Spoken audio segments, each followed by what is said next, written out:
অনুব্রতর audio viral হওয়ার পরও কি এখনো পর্যন্ত টনক নড়েনি তৃণমূল কংগ্রেসের?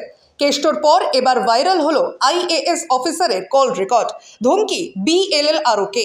তার কথায় যেন মধু ঝরছে, যা শুনলে আপনারও কান দিয়ে রক্ত ঝরবে। তবে এই ভাইরাল অডিও কলের সত্যতা যাচাই করেনি ইনস্টা খবর। হ্যালো, উলুবেড়িয়া 1 বিএলআর স্যার বলছেন? হ্যাঁ বলছি। ওই স্বর্ণমত সাহেব কথা বলবেন। হ্যাঁ হ্যাঁ হ্যাঁ স্যার। সুমন, হ্যাঁ স্যার। তোমার গায়ে চুলকেছে ও আমার কাছে এসছে বলে? না না, কেন? হ্যাঁ না। শোনো সুমন, হ্যাঁ, তুমি স্যার। একজন বিএলএলআরও, হ্যাঁ। Nothing more nothing less. বেশি বড় বাড়াবাড়ি করতে যেও না, বুঝেছো? না স্যার, এটা কেন বললেন আমি বুঝলাম না। আমি তোমাকে বলছি শোনো, অজয় সন্ন্যামত যখন একজনকে পাঠিয়েছে তুমি তার উপরে বড় কথা বললে, একটা মারবো এখান থেকে, গুঁতো গিয়ে পড়বে তুফানগঞ্জে। মারবো একটা গুঁতো গিয়ে তুফানগঞ্জে পড়বে, বুঝেছো? না স্যার, এটা বোধহয় কোথাও তুমি একজন BLLRO, nothing more nothing less. সবসময় এটা মাথায় মনে রাখবে। প্রত্যেক দিন আমাদের কাছে সিএমও রেফার্ড কেস এবং এনআরসি রেফার্ড কেস আসে। Do I have the guts to say যে হোয়াই ডিড ইউ গো দেয়ার? আমি ওনাকে বলি আইএএস অফিসার, 31 বছর চাকরি করেছি।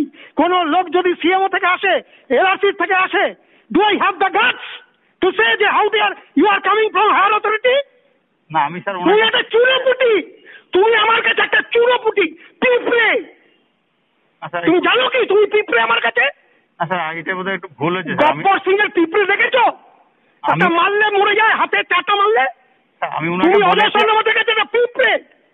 আমি ওনাকে স্যার তোমার এত বলেছি বড় দুঃসাহস, আমার কাছে এলে আপনার হয়ে যেত। তোমার এত বড় দুঃসাহস। না স্যার, এটা বোধহয় ভুল হচ্ছে স্যার, কোথাও একটা মিস আন্ডারস্ট্যান্ডিং। সুমন, তুমি অজয় সন্ন্যামতকে মানে ওস্তাদি মারতে যেও না কিন্তু। না স্যার, আমি সেরকম কিছু কিন্তু বলিনি স্যার। 9 বছর আগে আমি ডিএলএর চাকরি করে উঠে এসেছি এখানে। না স্যার, আমার কোথাও মনে হচ্ছে স্যার একটু ভুল বেশি ওস্তাদি মেরো না, আমি তোমাকে সাবধান করে দিলাম। কোনো বাবা নেই পশ্চিমবঙ্গে তোমাকে বাঁচাতে পারে যদি আমার থাবড়া মাছ যায় তোমার ঘরে।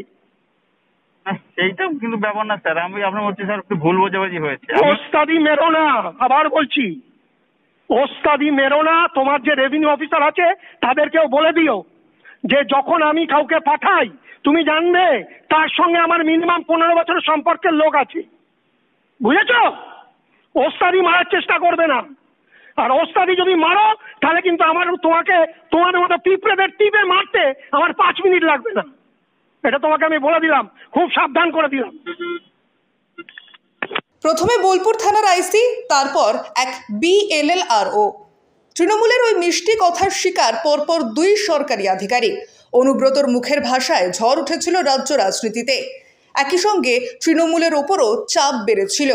এবার নবান্ন থেকে এক বিএলএলআরওকে হুমকি এক আইএএস অফিসারের। তবে সত্যতা যাচাই করেনি ইনস্টা খবর। একবার অনুব্রত আর তারপর নবান্ন থেকে এক আইএএস অফিসারের হুমকি। এই দুইয়েই রীতিমতো এবার চাপে পড়েছে Trinamool Congress. Bureau report, Insta খবর।